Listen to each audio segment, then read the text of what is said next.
Good morning दोस्तों।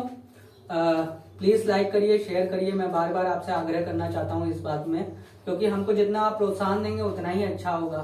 तो ज्यादा डिले ना करते हुए आज का जो मेरा टॉपिक है ये उन बच्चों के लिए जो कंपटीशन लेवल का बच्चों के लिए है। इसमें कुछ ऐसी बातें हैं जो आपको समझ में आएंगी। ठीक है, ये पार्ट है केमिस्ट्री का।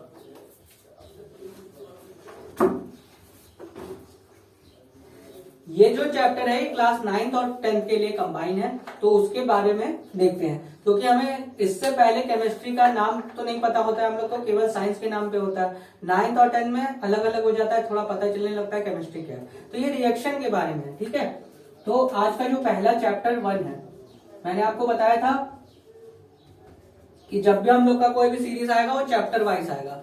जरूरी नहीं है कि केमिस्ट्री का ही अगला लेक्चर होगा, कोई दूसरा भी लेक्चर हो सकता है, लेकिन जब भी लेक्चर होगा वो 1 के बाद 2 के बाद 3 और 4 आएगा। तो सबसे पहला चैप्टर क्लास 10th में जो है वो है केमिकल रिएक्शन।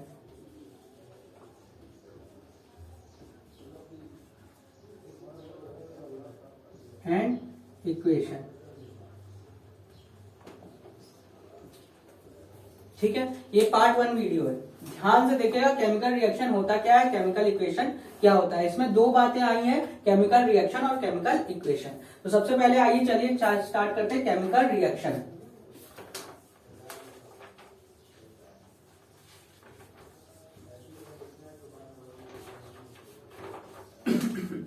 केमिकल रिएक्शन होता क्या? तो केमिकल रिएक्शन क्या होता है? when two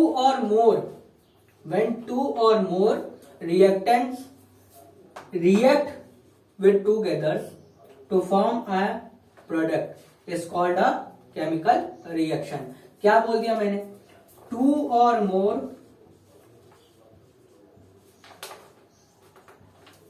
reactants react together to form a product, one or more than one product, one or more than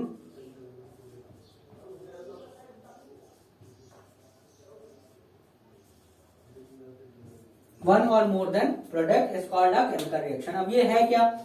reactant और प्रोडक्ट होता क्या है? ठीक है, तो रिएक्टेंट और प्रोडक्ट होता क्या है, अब ये आपके मन में क्वेश्चन है। अब देखिए बच्चों, आपको ये डेफिनेशन तो मिल जाएगी, बुक में रटी रटाई डेफिनेशन है, लेकिन हमारा पर्पस क्या है? आप मेरा वीडियो क्यों देख रहे हैं? क्योंकि आपको समझ में नहीं आता है। अब ये टीचर ने बता दिया, आपने रट लिया और यार समझ गए, लेकिन मैं आपको हर एक चीज एक्सप्लेन करूंगा। हर एक चीज वो उन बच्चों के लिए जो 9th में है अभी, या फिर 6th में है, 7th में, 8th में, या कंपटीशन की तैयारी भी कर रहे हैं। एक एक चीज मैं एक्सप्लेन करूंगा, जो जो लिखा है उन सबको। सबसे पहले मैंने लिखा था चैप्टर का नाम, उसी में से मैंने टॉपिक उठाया केमिकल रिएक्शन। केमिकल रिएक्शन का एक डेफिनेशन लिखा है, उसके बारे में भी मैं समझाऊंगा क्या होता है, रिएक्टेंट्स क्या होता है और प्रोडक्ट क्या होता है। ठीक है, लिखा है 2 or more reactants react together to form a product, one or more than। अब देखिए यहाँ पे मैंने लिखा है 2 or more, कम से कम एटलीस्ट 2 तो होना ही चाहिए, कम से कम 2 होना चाहिए। हो सकता है 1 भी हो, ठीक है, 1 भी हो सकता है, 1 भी हो सकता है, 1 or more। ठीक है, 1 or more than 1 reactants react together to form a product, 1 or more than 1 product। ठीक है, रिएक्टेंट्स क्या है, प्रोडक्ट क्या है। देखिए, जो लेफ्ट हैंड साइड में लिखा रहता है उसको बोलते हैं रिएक्टेंट, और जो राइट हैंड साइड में लिखा रहता है उसको कहते हैं प्रोडक्ट। ठीक है, लेफ्ट हैंड साइड में क्या लिखा रहता है? रिएक्टेंट्स, और राइट हैंड साइड में क्या लिखा रहता है? प्रोडक्ट। ठीक है, तो अब देखिए एग्जांपल, देखिए केमिकल रिएक्शन का एक एग्जांपल। मैंने एक रिएक्शन लिया, ध्यान से देखिएगा, Mg plus O2 gives MgO। ठीक है, अब देखिए कुछ बच्चों का ये दिक्कत होता है कि यहाँ सर Mg लिखा है, यहाँ लिखा है O2, तो MgO2 बनना चाहिए था ना, MgO कैसे बन गया? ठीक है, तो ये आप पहले तो ये समझिए कि ये वाला जो है ये इस तरफ लिखा है लेफ्ट हैंड साइड में, तो ये क्या है? ये दोनों क्या है? रिएक्टेंट्स है। ये जो राइट हैंड साइड में लिखा है ये क्या है? प्रोडक्ट है। अब यहाँ पे MgO ही क्यों बना, मैं इसको रब कर देता हूं, आप स्क्रीनशॉट ले लीजिए। देखिए क्लास 9th में टॉपिक है एक आपका एटम, कैटायन और एनायंस का टॉपिक है, ठीक है। उसमें आपको बताया था मैग्नीशियम का सिंबल होता है Mg, ऑक्सीजन का सिंबल होता है O, ठीक है। इसको ध्यान से देखिएगा तब आपको समझ में आ जाएगा। Mg के ऊपर साइन होता है 2 का, +2 का, ऑक्सीजन के ऊपर होता है -2 का, ठीक है। होता क्या है, अब यहाँ मैग्नीशियम और ऑक्सीजन की बात आई है तो मैग्नीशियम और ऑक्सीजन ही होगा। तो सबसे पहली बात तो ये है कि रिएक्टेंट में जो भी एलिमेंट होगा, जो भी, उसको अगर हम मिलाएंगे तो जो हमको फाइनल प्रोडक्ट मिलेगा वो भी उन्हीं दोनों का प्रोडक्ट होगा। इसको आप आम भाषा में कैसे सीख सकते हैं, देखिए आपके पास सपोज करिए 1 लीटर पानी है, 2 लीटर दूध है, आपने इन दोनों को मिला दिया तो जो मिलेगा आपको वो क्या मिलेगा, दूध और पानी ना मिलेगा। मतलब एक ऐसी बाल्टी है, एक लीटर पानी का बोतल है और 2 बोतल आपके पास दूध का है, आपने तीनों को मिला दिया तो कितना लीटर आपके पास मिलेगा, 3 लीटर, ठीक है। उस बोतल में होगा क्या, उसमें पानी और दूध का मिक्सचर हो जाएगा, यही होगा ना। उसमें कहीं चाय पत्ती तो गिर के आ जाएगी या रबड़ी तो गिर नहीं जाएगी, उसमें होगा तो वही दूध और पानी, तो वही चीज है। Mg और O मिलेगा तो MgO ही तो मिलेगा हमको, इसमें कोई तीसरा एलिमेंट तो जुड़ नहीं जाएगा क्योंकि भैया हमने मिलाया ही नहीं तो कैसे जुड़ जाएगा, ठीक है। तो MgO ही रहेगा, ठीक है। ये आपको बेसिक समझ में आ गया, Mg और O इसीलिए है। अब देखिए इसके ऊपर 2 है, माइनस से ध्यान मत दीजिएगा, इसके ऊपर 2 है तो ये 2 यहां लिखाएगा, ये 2 है, ये इसके नीचे लिखाएगा, इसका मतलब होता है 2:2, ठीक है, 2:2, यानी कि Mg का रेशियो 2 है और ऑक्सीजन का रेशियो 2 है। अब हमने रेशियो का बेसिक नियम क्या किया है, सिंप्लीफिकेशन, 1 और 1 दोनों तरफ 1 1। Mg का कितना मोल है, 1, और O का कितना मोल है, 1, तो MgO बनेगा, इसीलिए यहाँ पे MgO आया, ठीक है। Mg और O2 मिलेगा, MgO। अब यहाँ पे O2 क्यों लिखा है सर, यहाँ O भी तो लिख सकते थे। तो ऑक्सीजन जो है वो हमेशा O2 के फॉर्म में पाया जाता है और मैग्नीशियम क्या है, Mg के फॉर्म में पाया जाता है, Mg2 के फॉर्म में नहीं पाया जा सकता, ठीक है। यहाँ तक आपको क्लियर हो गया होगा, ठीक है। एक चीज ये क्लियर हुआ, आगे देखते हैं। अब ये रिएक्टेंट है और ये प्रोडक्ट है, ठीक है।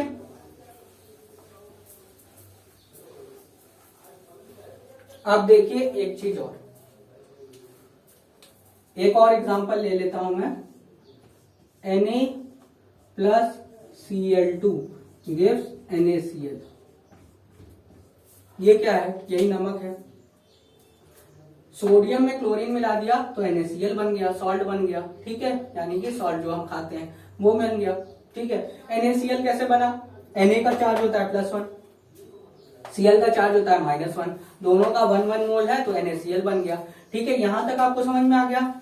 अब देखिए दूसरा आपको रिएक्टेंट और प्रोडक्ट समझ में आ गया, केमिकल रिएक्शन समझ में आ गया। अब जानेंगे केमिकल इक्वेशन क्या होता है, ठीक है।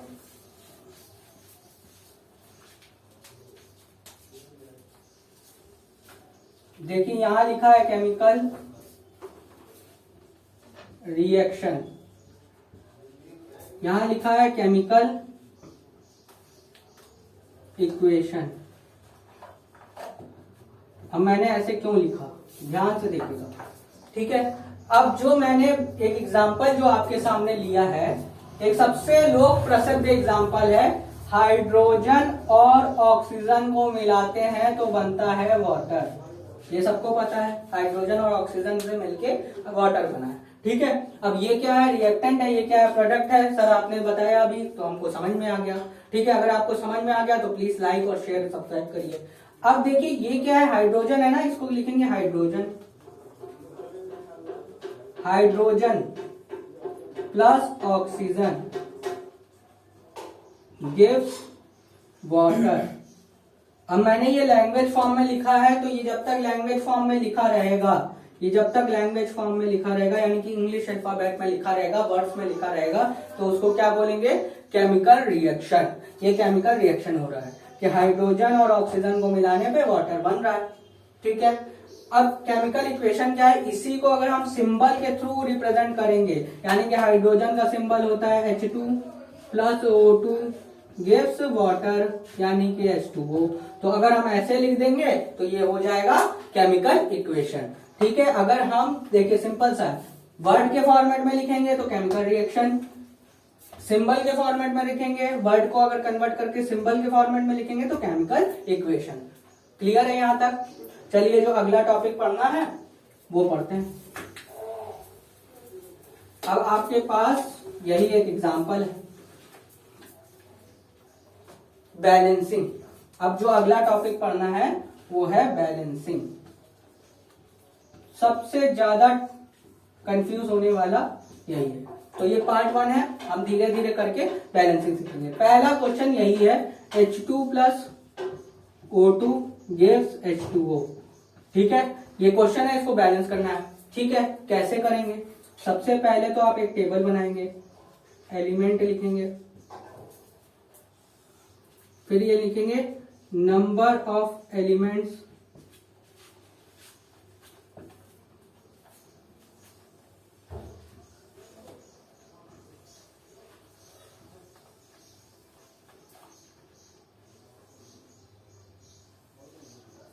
यहां लिखेंगे इन रिएक्टेंट इन प्रोडक्ट। ठीक है, आपने ऐसा एक बना लिया, एलिमेंट लिख लिया, number of elements in reactant in product. ठीक है, इसका क्या मतलब हुआ, एलिमेंट कौन कौन से, देखिए ध्यान से, यहाँ हाइड्रोजन है तो यहाँ हाइड्रोजन एक एलिमेंट है, दूसरा ऑक्सीजन है, यहाँ पे ऑक्सीजन है, यहाँ पे क्या है, यहाँ पे भी हाइड्रोजन और ऑक्सीजन है। रिएक्टेंट में हाइड्रोजन की संख्या कितनी है, देखिए यहाँ H2 लिखा हुआ है, यानी 1 और 2, 2 संख्या है। यहाँ ऑक्सीजन की संख्या क्या है, 2 है। ठीक है, अब यहाँ पे हाइड्रोजन की संख्या क्या है, 2 है, लेकिन ऑक्सीजन की संख्या 1 है। ठीक है, यहां तक बात समझ में आई? इसका क्या मतलब हुआ, देखिए ध्यान से, हमने हाइड्रोजन लिया, एक हाइड्रोजन लिया H2, इसमें हमने O2 मिला दिया 2, बन गया हमारे पास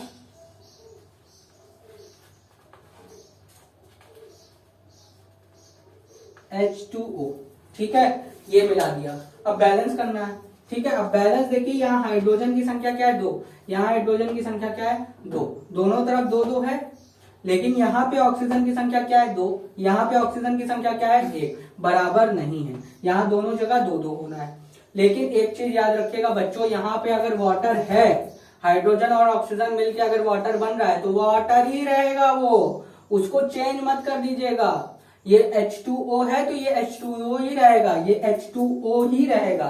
ठीक है, एक एग्जांपल मैं देता हूं, जैसे एक ढक्कन में पानी है, ठीक है, अब मुझे पानी की मात्रा में ऑक्सीजन भी है इसमें और हाइड्रोजन भी है, मुझे ऑक्सीजन मिलाना है तो इसमें मैं ऑक्सीजन मिला दूंगा तो ये H2O नहीं रहेगा, ये पानी नहीं रहेगा, ये बन जाएगा H2O2।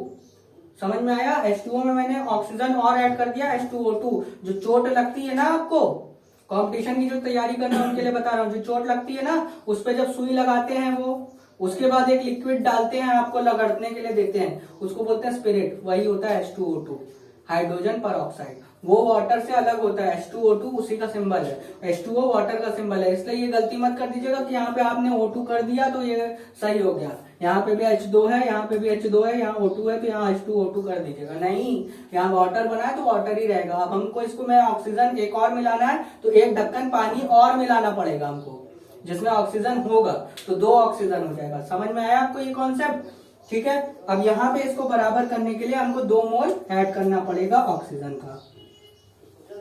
ठीक है, तो ये दोनों बराबर, लेकिन ऑक्सीजन ऐसे तो ऐड हो नहीं सकता, पूरा का पूरा क्या है, एक ढक्कन और पानी मिलाना पड़ेगा। ये एक ढक्कन पानी है, इस पे एक ढक्कन और पानी मिलाना पड़ेगा, यानी कि पूरा का पूरा 2 मोल हाइड्रोजन के ऐड करने पड़ेंगे हमको, यानी कि 2 से मल्टीप्लाई करना पड़ेगा पूरे वाटर में।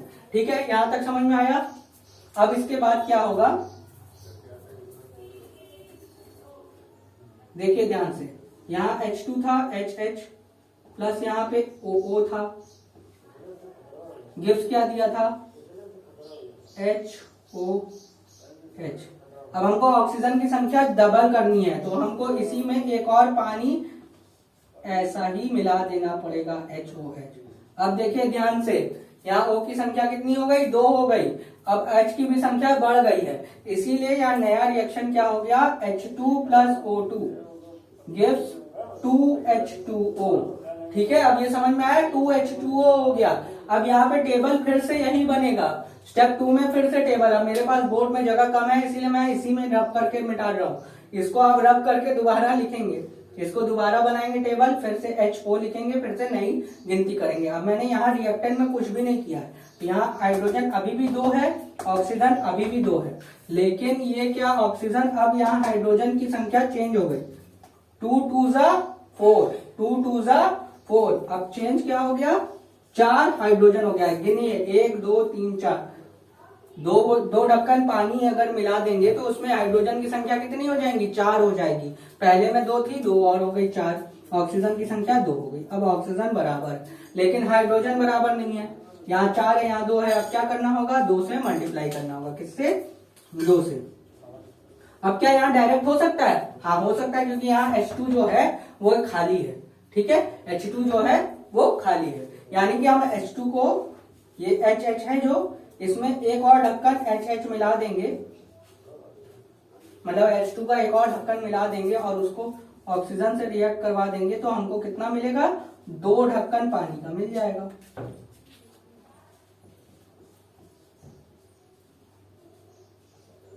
ठीक है, 2 ढक्कन पानी का मिल जाएगा। ठीक है, अब ये क्या हो गया, 2H2 plus O2 gives 2H2O। समझ में आया। अब ये इसको फिर से देखिए, यहाँ पे कितना हो गया, हाइड्रोजन की संख्या 2 2 जा 4 हो गए, ऑक्सीजन की संख्या 2 थी, 2 ही है, और यहाँ पे भी 4 और 2 है, दोनों तरफ से बराबर है। हाइड्रोजन एलिमेंट रिएक्टेंट में भी 4 है और प्रोडक्ट में भी 4 है, और ऑक्सीजन की संख्या दोनों जगह 2 2 है। तो आपको एक बैलेंसिंग समझ में आ गई।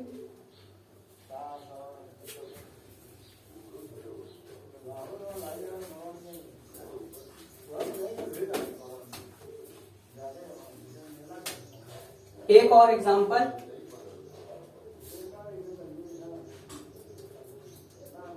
आपके लिए होमवर्क में है। अगर आपको यहां तक समझ में आ गया तो आपके लिए होमवर्क है आज का, H2N2 प्लस H2 गिव्स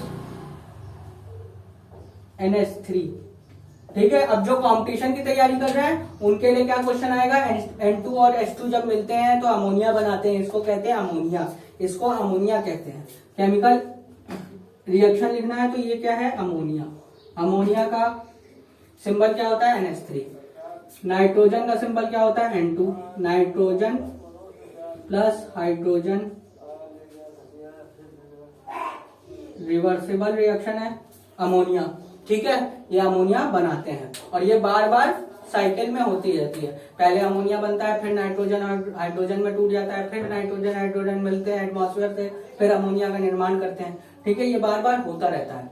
ठीक है, तो इस प्रोसेस को क्या कहते हैं, हाइबर प्रोसेस। तो जो कंपटीशन की तैयारी कर रहे हैं उनके लिए ये है कि इसको इस रिएक्शन को क्या कहते हैं, अमोनिया बनाने का नियम क्या है, किसने दिया था, हाइबर ने दिया था। हैबर करके एक साइंटिस्ट थे, उन्होंने भी ये दिया था, अमोनिया की खोज की थी, तो इसलिए हाइबर प्रोसेस है। हाइबर प्रोसेस में हमें क्या पता चलता है, नाइट्रोजन और हाइड्रोजन को मिलाने से हमको अमोनिया बनता है और ये बार बार होता रहता है। अब देखिए इसका एग्जाम्पल, रियल एग्जाम्पल क्या है आपके सामने, अगर कहीं पे, माफ करिएगा मैं ऐसा बोल रहा हूँ लेकिन यही है आपको समझने के लिए, बाहर गटर खुलता है, कभी भी आपके घर के बाहर अगर गटर खुलता है तो बदबू क्या आपको कंटिन्यूअसली आती रहती है, नहीं आती है ना, थोड़ा सा आएगा महक, हैं करेंगे, फिर से दोबारा आएगा महक थोड़ी थोड़ी देर में, इसीलिए क्योंकि अमोनिया रिलीज होता है, उससे अमोनिया बनता है। तो आपको जब जब अमोनिया बनेगा तो आपको महक आएगी, बदबू आएगा, फिर थोड़ी देर बाद बदबू चली जाएगी, क्योंकि नाइट्रोजन और हाइड्रोजन में फिर टूट जाएगा, फिर वो बन जाएगा उसी में से,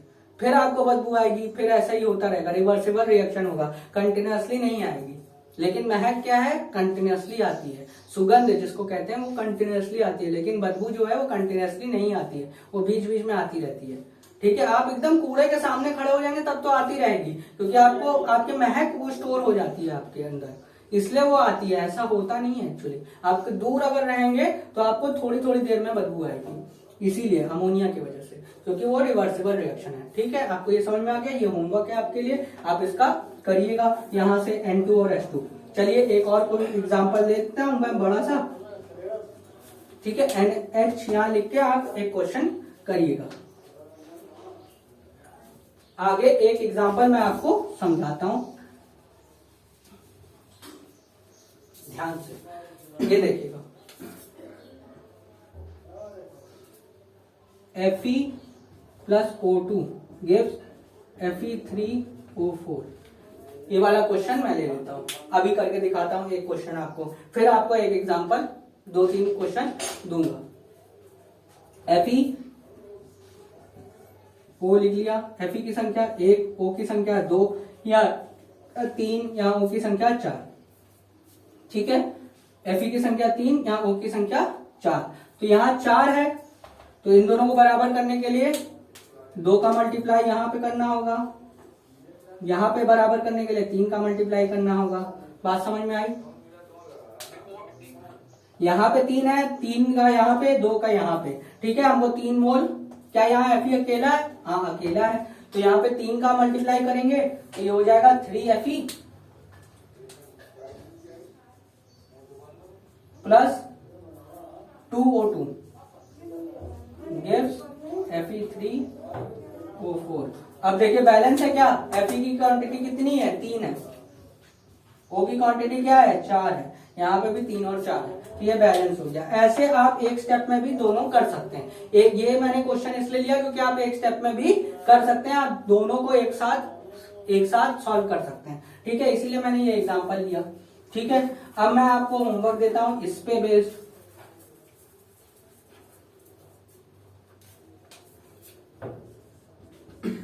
Al plus O2 gives Al2O3। पहला क्वेश्चन आपका अमोनिया वाला था, दूसरा क्वेश्चन ये था। आप कमेंट में जरूर देखें, मैं आपको चेक करूंगा कि आप मेरी वीडियो देख रहे हैं कि नहीं देख रहे हैं, आप कमेंट में इसको जरूर बताइए। दूसरा क्वेश्चन मैं दे रहा हूं, aluminium plus chlorine gives AlCl3। इसको भी बैलेंस करिएगा, ठीक है। इसको भी बैलेंस करिएगा, ठीक है। इसको भी बैलेंस करिएगा, देखिएगा इसमें आपको नया कॉन्सेप्ट मिलेगा, ठीक है। ये 2 क्वेश्चन और प्लस एक हाइबर प्रोसेस का क्वेश्चन है, आप इसको देखिए। इसको बोलते हैं एल्युमिनियम क्लोराइड, इसको बोलते हैं एल्युमिनियम ऑक्साइड, ठीक है। एल्युमिनियम ऑक्साइड, एल्युमिनियम क्लोराइड, इसको बोलते हैं एल्युमिनियम, इसको बोलते हैं ऑक्सीजन, इसको एल्युमिनियम, इसको क्लोरीन, ठीक है। हाइबर प्रोसेस में नाइट्रोजन, हाइड्रोजन और अमोनिया था। वाटर में हाइड्रोजन, ऑक्सीजन, वाटर था। और एक और मैंने अभी लिया था आयरन और ऑक्सीजन, तो वो आयरन का था आयरन, ऑक्सीजन का था तुम्हारा ऑक्सीजन, और Fe3O4 को बोलते हैं फेरस ऑक्साइड, ठीक है। फेरस ऑक्साइड का फॉर्मूला है Fe3O4, ठीक है। आज की वीडियो यही समाप्त करते हैं, ये पार्ट 1 है। आशा करते हैं आपको समझ में आया होगा। अगर समझ में आया है तो लाइक, शेयर, कमेंट जरूर करिएगा। कमेंट आपको करना जरूरी है क्योंकि मैंने होमवर्क दे दिया है। आपको अगर इससे रिलेटेड कोई क्वेश्चन पूछना है तो टेलीग्राम का लिंक है, वहां पे जाइए, टेलीग्राम का ज्वाइन हो जाएंगे आप। आज ही मैं अपडेट कर दूंगा टेलीग्राम का नया लिंक, वहां पे आप जाइए, नीचे डिस्क्रिप्शन में जरूर आपको मिल जाएगा, वहां पे जाइए, क्लिक करिए और टेलीग्राम में पेज में जुड़ जाइए, ज्वाइन ग्रुप करिए। वहां पे जो भी क्वेश्चन पूछना है आप क्वेश्चन पूछ सकते हैं। वहां वो जो अभी टेलीग्राम का ग्रुप अभी हमारे पास जो है वो कंपटीशन का भी है और हर जगह का भी है। धन्यवाद।